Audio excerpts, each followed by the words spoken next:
Hey guys, welcome to episode 11 of Learn Dota, Creating Action. Now, I know a lot of times when you play Dota games, you kind of just go with the flow of the game and you go wherever the game is developing, but that's not necessarily a good strategy. When you know the outcome, you get opportunities to capitalize on them, and that's what we're going to try to teach you in this episode. And a quick thanks again to Red Bull, the patrons on Patreon, and all of the Twitch subs so far. Thanks a lot, guys. So here's a typical lower MMR game. Both teams know that there's an expectation that they show up to fight, so they keep an eye on the map. If they see the enemy team grouping up, they often respond with grouping of their own because they want to be at fights. But if the fight doesn't magically start, say with a Purge hooking the other team, you get two teams just kind of looking at each other from across the river, waiting for something to happen. Sometimes chaos does happen and a fight starts because someone got out of position, but participating in this teamfight standoff isn't good strategy, and it isn't an efficient use of anyone's time in-game. It's bad because your team is grouped up, splitting the golden experience from one wave of creeps. It'd be better to spread out between different lanes and jungle camps so each hero can each get full experience and gold from waves. But these players don't want to miss the fight, so they show up where the enemies are. I call this a lazy gank or a lazy group up. You spend resources to show up by walking or teleporting, but you aren't ganking, you're just waiting for a fight if you don't have an initiation option. And even if a fight does start, it might take a long time for it to start, and the enemy team also knows you're around, which means it probably won't even be an advantageous fight for you.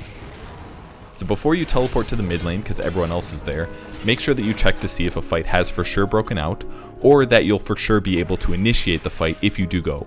Then you can teleport. If you find yourself participating in a lazy gank or lazy group up, and it doesn't look like anything will happen, spread out on the map again so that everyone on your team gains more resources.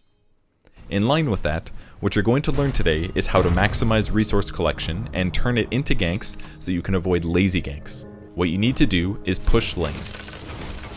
When you push lanes, you're quickly killing lane creeps, and your lane creeps move towards the enemy base. You get more golden experience from killing lane creeps than neutrals, and they die faster anyways. Pushing waves also increases your vision and control of the map because creep waves are vision providers. The lanes encompass a lot of walking paths on the map, meaning it's hard to go somewhere without sometimes walking through the lanes, so having creeps in them spots enemy movement, especially if your creeps are close to the enemy base. So you should look at creep waves like the line of battle. It's not common for heroes to be behind enemy lines unless they're trying to gank, invisible, or using a smoke, so you should consider the area behind your creep wave as sort of safe. By pushing lanes, you're moving that line of battle, which means more of the map is safe to farm on. That means your team has access to more of the resources on the map, which should mean you can compound your gold and experience advantage, and that's on top of the obvious benefit you already get from killing lane creeps. So, if you're near an empty creep wave and you have an AoE spell, you should almost always push the wave, even if you're a support. I mentioned AoE because area of effect spells can clear creep waves much more quickly than just auto-attacking. This is one of the biggest reasons why it's often best to level up an AoE skill on your hero first. Even if it might not be the most useful against enemy heroes, it gives you the ability to quickly push lanes and collect gold and levels. Pushing lanes also forces your opponents to react. What does this tell you when you see it? For me, it screams, I need more gold, so I need to teleport here to defend the tower and kill the free creeps, right? Towers taking damage is bad, towers dying for free is really bad, and creeps are gold. But when an enemy goes to defend a tower that's being attacked by creeps, it does a few things. They reveal their position on the map without having to buy a ward, and they're busy hitting creeps, which means they aren't ganking one of your teammates. If they teleport in vision, they also reveal that they can't teleport to a different lane to respond to a gank or teamfight. You've pushed a creep wave, and you expect an enemy to defend the tower. So what does that mean? It's time to plan a game. When pushing lanes to gank an enemy, it's important that only one hero pushes the lane. If more heroes push the same wave, it looks like you're planning to push a tower with multiple heroes, and players that respond are going to be more careful because of the danger, and likely bring in lots of friends. That would make attempting a gank harder, so stick to one hero pushing if you can. One player pushes the wave, the rest hide nearby in trees out of vision. Better yet, conceal your movements while getting into ganking position by wrapping around the tower to prepare to dive while your pushing hero moves forward with the wave. It helps to plant observer wards while you do this wraparound to better see responding enemy heroes. Cliff spots near the off lanes are the most popular, but even a ward near shrines can help out and let you see how many enemies show up. When the time is right, everyone can dive the responding hero under tower and kill them quickly. Keyword, quickly. If that hero dies fast, their allies are going to see a bunch of surprise enemy heroes under their tower and their ally already dead. Their teleport is going to look a lot less appealing at this point. So if they don't think they can fight against your heroes with their remaining heroes, they continue farming and you guys get to finish the tower quickly without any headache. This should be your basic formula for the mid game of a Dota game after this laning stage ends.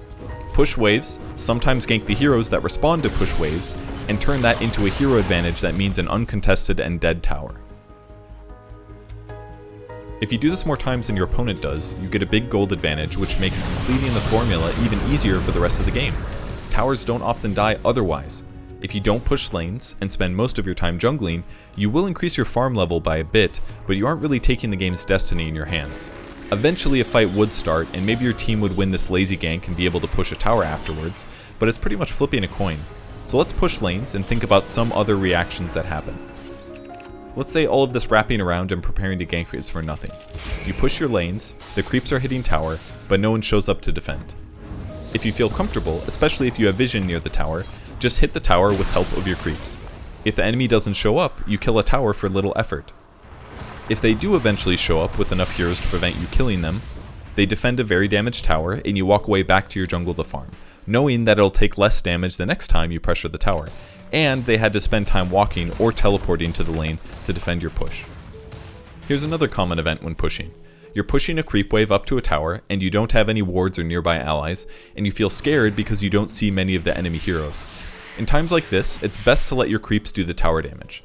Kill the enemy creep wave, then leave to jungle nearby so you don't get engaged on under the tower by rotating enemies.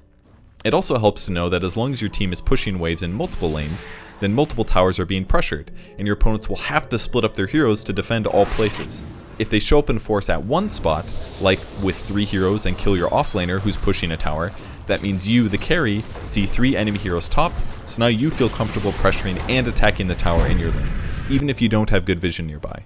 Because you already have the wave semi-pushed out, you can easily shift from the jungle to push the tower. The creeps won't have as far to walk, so you'll be hitting towers in no time to profit from the enemy team showing 3 heroes. This is called split pushing. You're constantly pressuring multiple places on the map, and when an opponent over-responds with too many heroes in one location, your team can retreat from that lane while your allies on the other side of the map can begin pressuring there instead.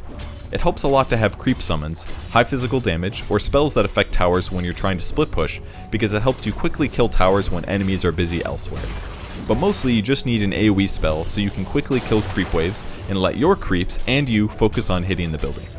Keep in mind that when pressuring towers like this, it's important that you can't let an enemy hero attack your creep wave and pull it away from the tower. If they get away with this, you'll be the only one left to get hit by enemy tower hits, and you'll have to wait for your next creep wave to come, sometimes 30 seconds later. So you need to be ready to kill an enemy that tries this, or to stand in a threatening position so they're too scared to attempt. Now you might be wondering, what do I do if I'm playing a hero who doesn't have good AoE for pushing lanes, like Ancient Apparition or Bane? Sometimes it's worthwhile for those heroes to sit in a lane and auto-attack to push the lane out, but generally it's better if their allies push for them. Heroes without AoE are generally better at ganking, so they should be the heroes moving around to set up ganks, placing wards in the jungle between the lanes to spot enemy rotations, or sitting behind their allies while they push waves in case the enemy team tries to gank them. If you're a carry with no AoE, you can buy an item that gives them AoE to push waves faster. Things like Battle Fury or Maelstrom make your attack deal AoE damage. Or you could purchase a Manta style to push lanes with illusions, or an item like Meteor Hammer if it feels worthwhile.